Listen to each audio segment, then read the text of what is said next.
Cults are one of the easiest ways to make an OSR world feel alive, and one of the fastest ways to make it feel dumb. If you run them like matching robed villains doing spooky chanting on schedule a la Scooby Doo. A good cult does two jobs at once. It gives your players a human sized enemy they can investigate, infiltrate, bargain with, or destroy. And it stitches town play and dungeon play into one campaign instead of two separate games that you take turns playing. So let's answer the big questions clearly. What cults are at the table, where they live, whether they're normal town folks by day and cultists by night, and how a GM should actually run them in BX and other OSR games. See, at the table, a cult is a secret faction with a public face, and they usually have a few core pieces: a belief or the pitch, a promise, what members think they're getting, a power source, what gives them teeth, a method, how they recruit and operate, and a cost, what it demands and what it damages. You don't need some big, huge history lesson on them. You need something that creates choices and consequences. And here's the difference between a cult and bandits with robes. Bandits want your coin. A cult wants your cooperation, your silence, your compliance, your vote, your kid, your priest, your trade route, your willingness to look the other way. And that's why cults are gold in OSR play. They create investigation and tension without turning your campaign into a modern mystery novel. The party can still kick open doors, but some of the doors are social doors, and they can be harder to kick. So let's give you a sample of what this looks like. The party gets back to town with treasure and a half-dead mule. They hit the inn. The innkeeper is unusually generous. Free drinks, big smiles, and you folks are exactly what this town needs. That night, one PC hears soft singing behind the stables. If they peek, three people with lanterns, and a sack being carried like it's heavy and not happy about it. In a bad game, that's just cultists doing cult stuff. In a good OSR game, you would immediately ask, well, what's the front? What's the move? What's the risk? Well, the front is the inn is a recruitment funnel. It hears everything. It sees everyone. What's the move? Well, they're moving a person or an idol or a shipment, something that's time sensitive. And what's the risk? If the party meddles, the innkeeper stops being friendly and starts being dangerous socially. So the players have real options, right? Follow them, confront them, pretend they saw nothing, and start pulling rumors. Stake out the stable, bribe the innkeeper, or, because it's an OSR table, burn the inn down. And yes, some parties will. Well, my parties probably would have. The point is, the cult isn't monsters in room 12. It's an opponent that reacts. Now, are they town folks by day or dungeon squatters? Well, they can be both. And the best cults do both because that's how you make them feel unavoidable. So, think in layers. Layer one, the public face, that what you see in town. This is the cult front, a charity or a lodge, mysterious faith, a healing circle, a merchant society, a book club, whatever fits the tone of your campaign. This layer answers, how do they touch the party's life without rolling initiative? They offer help or work or cheap lodging, maybe blessings. Maybe they offer a buyer for the weird loot the party comes out of the dungeons with. or they offer introductions to important people. In BX terms, this is how you deliver rumors and hooks and consequences without writing a plot. Layer 2, the hidden work on the edges of town. This is where they actually do things.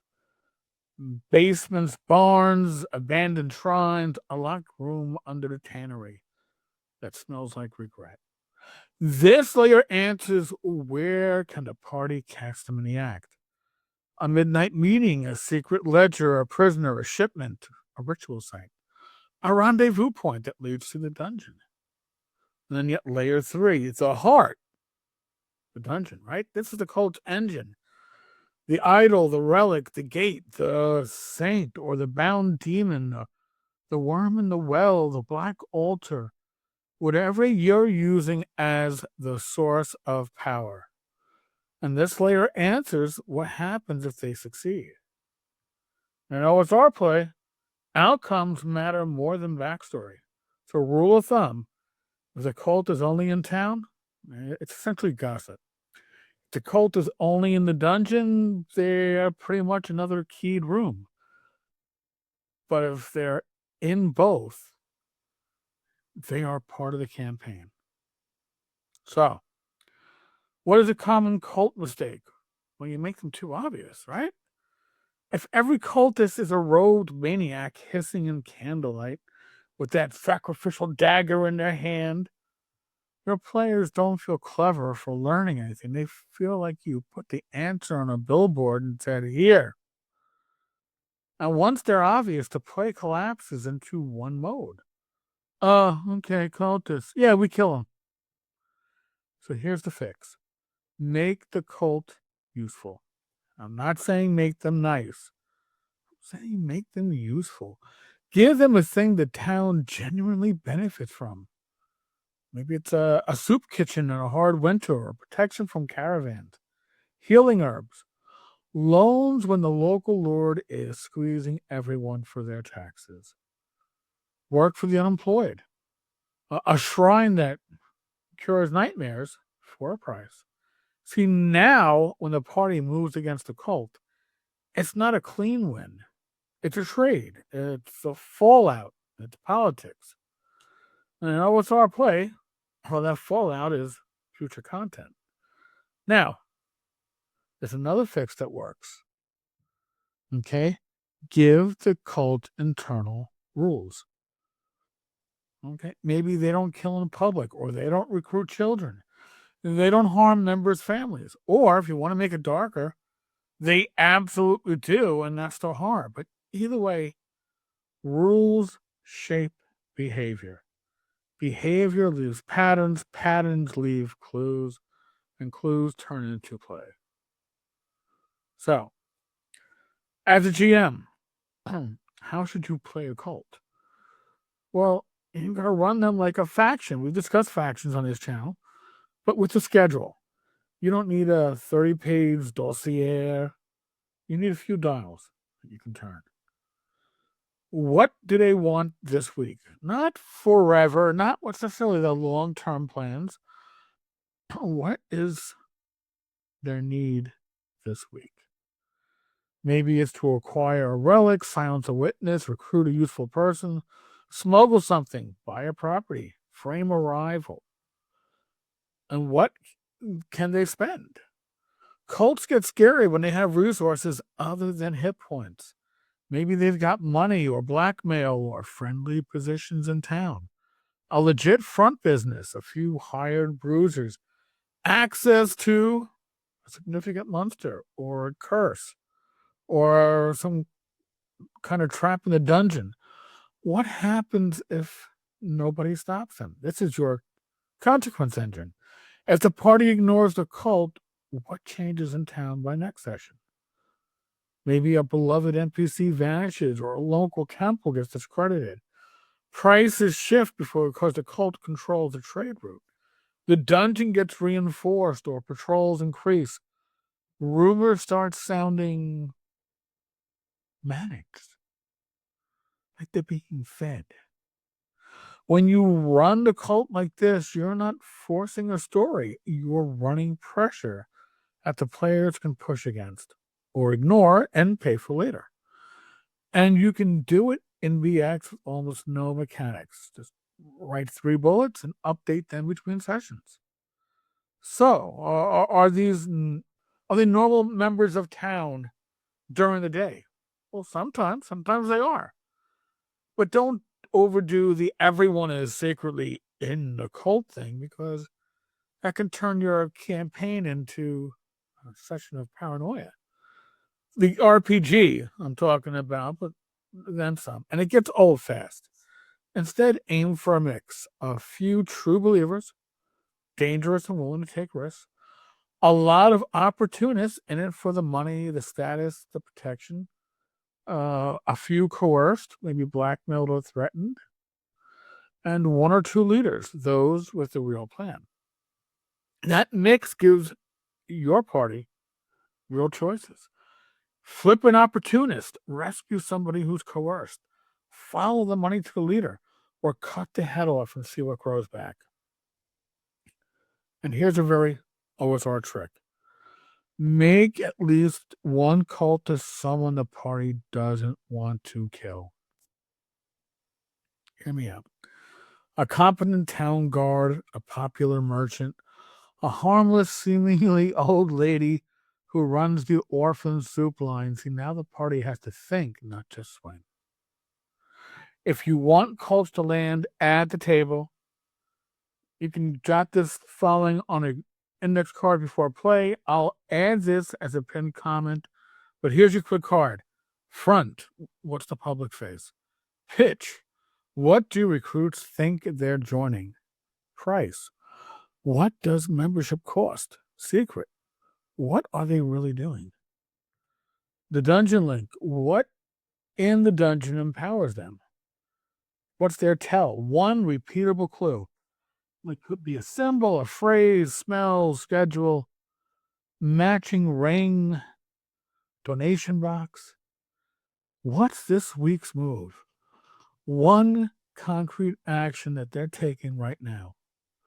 And if ignored, one consequence by next session. That's enough to run a cult for months. And if you want it to feel especially BX, tie the cult to something very old school. A hidden stair to a deeper level in the dungeon. A monster that bargains instead of fighting. A magic item with a cost. A shrine that grants power but demands payment. A rumor trail that keeps circling back to the same symbol. See, now the cult becomes the connector between the wilderness, the town, the dungeon. That's exactly what a sandbox wants. So, let me give you one other quick cult scene, but this one is more dungeon facing. The party clears a few rooms and retreats. And when they come back, one corridor is cleaner. Not reset, just maintained. New chalk marks, fresh oil on the hinges, somebody patched the crumbled wall. They spot a small side chamber they never noticed, not trapped, just hidden behind a hanging cloth and a shelf. Inside, cheap candles, a painted symbol, and a ledger with names and donation amounts. See, now the cult feels real, but it's not screaming at them. It's organized. And this is where the party has to pick their approach. If they storm in and start killing everyone, they might win the fight and then walk back into town where the cult's front controls the inn, the gossip, and the important town folks like the armorer and the outfitter and the stable master. If they play it smart, they might take the ledger and use it as leverage. Identify the ringleader, potentially by handwriting. Follow the supply line. Candles and oil have to come from somewhere. Set a trap and watch who comes to check the chamber. Again, that's OSR play. Information, positioning, consequences. Violence is certainly one option, but it's not the only option. So Here's the core. A cult is a secret faction with a public face tied to something real in the dungeon. Run them with a weekly goal, resources beyond hit points, and a consequence if ignored. And suddenly, your sandbox instantly gets teeth without you writing a novel. If you want more OSR tools like this, procedures you can actually run at the table, hit subscribe, hit like, make a comment. Thank you, and God bless. I'll catch you later.